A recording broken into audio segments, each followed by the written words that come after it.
2018 کې چې کوم الیکشن شو د هغې نه پس ته چې کومې اسمبلی وجود کې راغلي دي د هغې څه تقریبا 600 نه زیاتې ورځې وشوې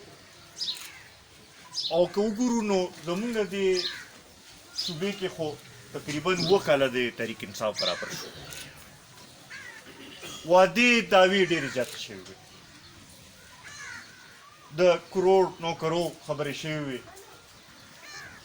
د 50 لکه کورونو جوړولو خبرې شوې وې د ټول نظام ټیکولو خبره شوې وه د کرپشن د خاتمې خبره شوې وه نور داسې ډېرې دعوې شوې خو که وګورو نو په دې کله چې دوی ته دا مکمل د ټول ملک اختیار میلاو شوی دی که موږ وګورو نو په کمې خبرې باندې عمل شوی دی کمې وعدې باندې عمل شوی معیشت رسته رزه خرابه شو دې ځای ته صورتحال راغلی دی چې هر یو کس په دې حیرانه دی چې خپل بچو له دا 2 وخته دا روټۍ به څنګه را پیدا کوو बेरोजगारी की रस्त रजा इजाफा की लेकर कर्जों की रस्त रजा इजाफा की लेकर ग्रानी रस्त रजा जाती की लेकर नूर को गुरु उसको पखपल हुकूमत के दा जदीद अखपल पॉलिसियों पर नतीजा के करप्शन शवे कल नशद करोना दा शे वबा په ټولې دنیا کې را پاسېدلې ده خو چې کله نه زمونږ ملک ته رادنه شوې ده زما خیال د حکومت نومې شی ښکاره نه شو ښکاري نه چې قیادت موجود دی چې هغه دا قام د مشکل حالاتونو وباسي دا پته نه لګي چې یو ورځ یو فیصله کېږي بله ورځ بله فیصله کېږي یو ورځ وایي لاکډاون شته بله ورځ وایي لاکډاون نشته یو ورځ وایي چې هر څه به بند دي دویمه ورځ وایي چې نه هر څه به کلو وي په هغه دغه باندې موږ اوسه پورې پوه نه شو هغه ډاکټران چې دې وخت کې یو لوی اهم کردار ادا کوي لګي د دې وبا خلاف د فرنٹ لاین فورس کردار ادا کوي لګي هغوی له ورشئ نو هغوی به درته همدغه چغې وایي همدغه به درته جاړي چېرې موږ سره سامان نشته موږ سره خپل حفاظت دغه نشته موږ سره مریضانو لپاره څه نشته بله ورځ زه تنګي هسپتال ته لاړم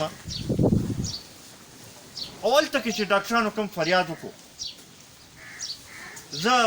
په پنجاب کې او په بلوچستان کې خو زه اوس د دې حکومت راغی زمونږ په دې صوبې کې خو د 2 کالو نه د حکومت دی که نه نو کم از کم دلته کې خو پکار دی چې د صحت نظام ښه وي که نه نن زما خیال دی چې هغه د دوی کمې وعدې وې کمې دعوې وې ټولې ایکسپوز شوي او همدغه وجه ده چې اوس هر یو کس چې کله دا حکومت څه خبره کوي په هغې باندې د چا هېچا یقین نه راځي نه پرې څوک دغه کې عمل کوي چې بهی دا دوی څه قسمه پالیسۍ دغه دي او همدغه وجه ده چې د خلکو سترګې چې دي هغه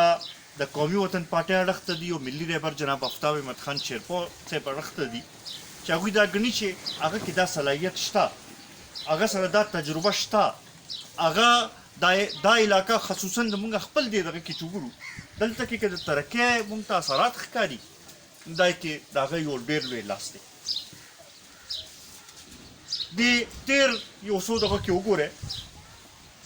چې کوم روډونه موږ شروع کړي هغې باندې مخکې کار ځکه نه کېږي چې اوس قومي وطن پارټي هلته کې موجود نه که نیم دا د تحریک انصاف حکومت او په هغې کې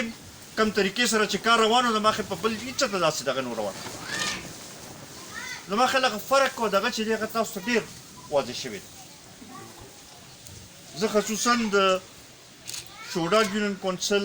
ملګرو له په دې باندې مبارکي ورکول غواړم چې د هغوی چې دا کوم طریقې کار شروع کړی دی دا مازدیګر ماښام کې دا کومې جرګې چې کوي کوم طریقې سره چې خلکو پسې ګرځي لګیا دي دغه مې خواست دي د نور یونین کونسل ملګرو ته چې هغوی هم د داسې طریقې کار شروع کړي وګرځي خلک اوس دې ته تیار ناست دي چې یاره موږ ته څوک راشي چې موږ سره کینی او زموږ د خبرې موري او زموږ د صورتحال अब د قومي وطن پارټۍ وخت راځي به او دا به موږ ثابتو به چې د دې صوبې ټولو کې غټ قوت چې دی قومي وطن پارټي دا او ان شاء الله قومي وطن پارټي به تاسو نه